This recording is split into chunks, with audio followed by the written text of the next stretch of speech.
शुद्धार्थ रंति देव ने दिया करस्त थाल का। राधे राधे दोस्तों। आज आपके सामने एक ऐसा प्रसंग,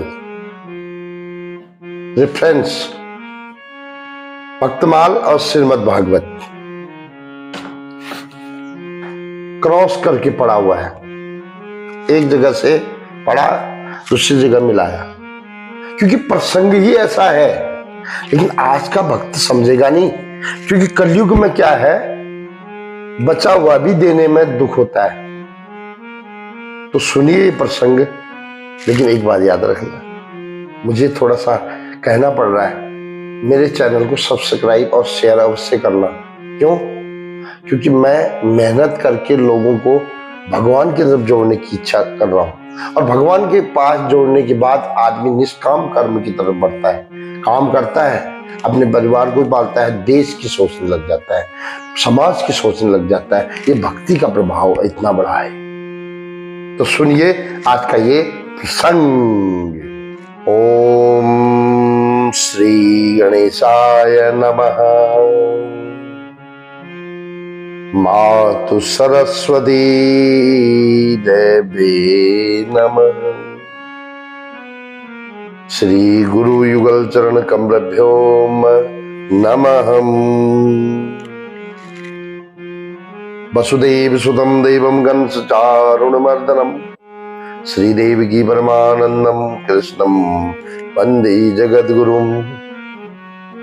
अंगे तुभा में वृषभानुजामुदा विराजमानानु रूप सौभगाम सखी सहस्रे परिसेविताम सदा समरीम देवी सकले कामदाम।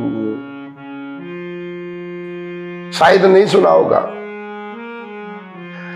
रंति देव का नाम नहीं सुना होगा, और जिसने सुना है तो बहुत बढ़िया है।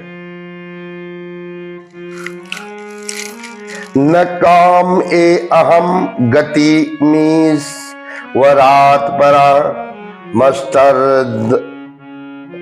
धीयुक्ताम पुनर्भवम वा आरती प्रबद्धे अखिल देह भाजा मंतः स्थितो एन भवंत दुखा।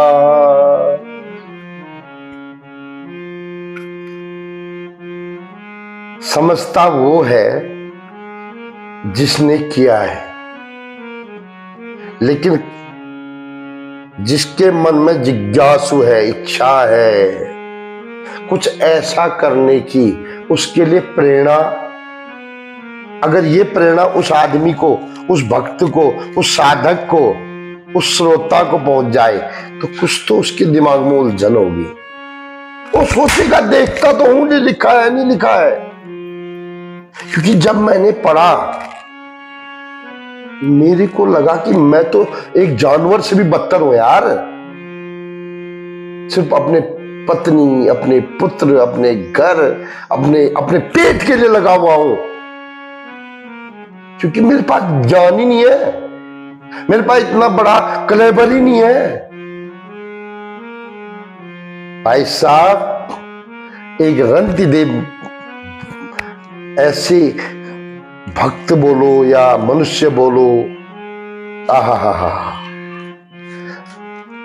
अपने मन से भगवान को प्रार्थना कर रहे हैं। और उस समय की बात थी साहब, उस समय भगवान से जो बोलते थे वही करते थे वो भगवान। आज भी करते हैं, आप विश्वास से बोलना, जो बोलोगे वही करेंगे भगवान। रंति देव क्या बोलते हैं? अष्ट सिद्धि, हनुमान चालीसा तो सब पढ़ते हो ना, इसमें लिखा हुआ है अष्ट सिद्धि नौ निधि के दाता। अष्ट सिद्धियां मतलब सिर्फ सोचने मात्र से कर देने वाला अष्ट सिद्धि, मतलब मैं सोचूंगा हो जाएगा। वो रंति देव बोल रहे हैं, मुझे ये अष्ट सिद्धियां नहीं चाहिए, मुझे मोक्ष भी नहीं चाहिए। मोक्ष का मतलब मैं प्रेम से मरूं और भगवान के चरणों में जाऊं और आनंद करूंगा, यह है मोक्ष। मतलब हमेशा पुनर्पि दोबारा मेरा जन्म न हो, दुख में न पड़ूं मैं, इसको बोलते हैं मोक्ष।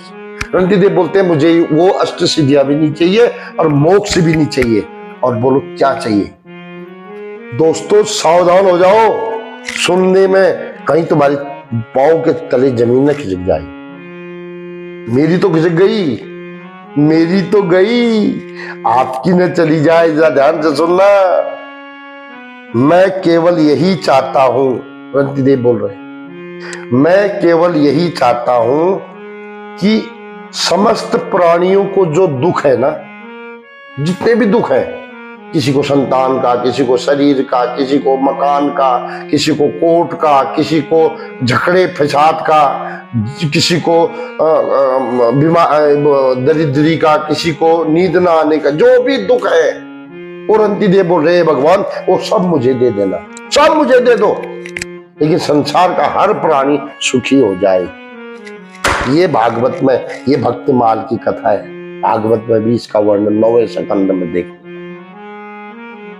इतना हम नहीं कर पाएंगे, मैं भी नहीं कर पाऊंगा, लेकिन थोड़ा सा तो करें, थोड़ा सा तो मेरे मन में भाव आए कि बगल वाला भूखा तो नहीं है, जो रोड में पड़ा हुआ है, क्या इसके लिए मेरे मन में कभी भाव आ जाए?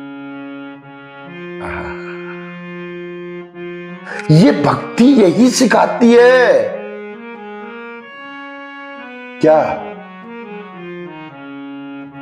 दूसरों के लिए जीना सिखाती है, बांट कर खाना सिखाती है। ये भक्ति ये सिखाती है। ये इतने मोटे मोटे ग्रंथ मेरे जीवन को चकाचक बना देते हैं। जिस दिन मेरे मन में भाव आ जाएगा कि एक रोटी है, एक दो आदमी भूखे हैं, आधी आधी खा ले, उस दिन मेरा जीवन चकाचक होता है साहब। संग्रह करके छुपा कर दूसरों का हक खाकर मेरा जीवन सफल नहीं होता है। तो मिलते हैं किसी और प्रसंग के साथ 2 दिन बाद। तब तक के लिए माता लक्ष्मी आपके घर में अपार धन संपदा दे, ये मेरी कामना भी है। लेकिन संपदा मिलने के बाद धर्म के लिए लगाना ये आपकी जिम्मेदारी है। जय श्री कृष्ण। राधे राधे।